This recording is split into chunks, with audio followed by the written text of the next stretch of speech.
Dictation 5 second बाद start होगा। Yes, ready, start. सभापति महोदय, प्रतिदिन छोटी मोटी झड़पें होती रहती है। हमारी फौजें बड़े उत्साह से उनके मुकाबले में खड़ी है। उनके हौसले बहुत ऊंचे हैं, लेकिन हमारी सरकार का भी यह कर्तव्य है कि उनके हौसले को कभी गिरने न दें। उन्हें हर तरह की सुविधा प्रदान की जाए जिससे उनका आत्मविश्वास बढ़े।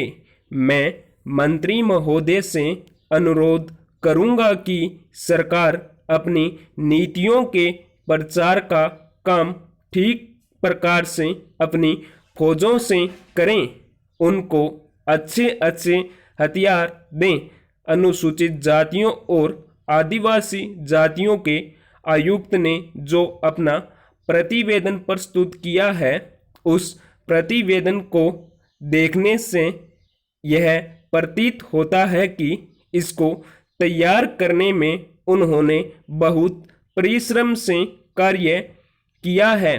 इसके लिए मैं उनको और उनके सहयोगियों को धन्यवाद देता हूं, परंतु साथ ही साथ इस प्रतिवेदन के संबंध में कुछ आवश्यक निवेदन भी करना चाहता हूं।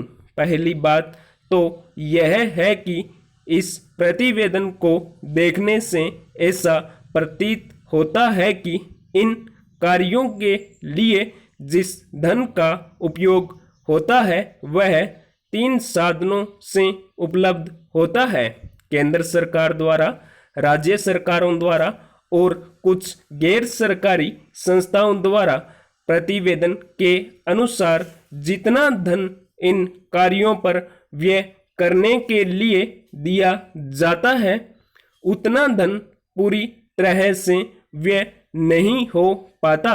मैं यह नहीं कह सकता कि आवश्यकता से अधिक धन दिया जाता है या कार्यकर्ताओं को वह धन प्राप्त ही नहीं होता, जिसके कारण से वह बिना खर्च हुए बच जाता है। मैं तो यह चाहता हूं कि जितना धन दिया जाता है उसका पूरा उपयोग हो और आयुक्त को यह न कहना पड़े कि इस कार्य के लिए जितने धन की आवश्यकता थी उतना धन नहीं मिल पाया और विवश होकर हमको उस कार्य को बीच में ही रोकना पड़ा। पैरा, जहां तक राज्य सरकारों का संबंध है, बहुत सी राज्य सरकारें अभी तक इस कार्य में असावधानी से काम ले रही है और इस कार्य को उपेक्षा की दृष्टि से देखती है।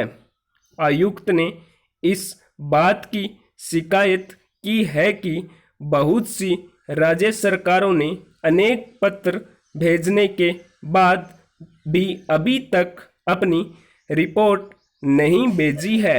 मैं चाहता हूं कि सरकार इस तरफ निष्ठापूर्वक ध्यान दें।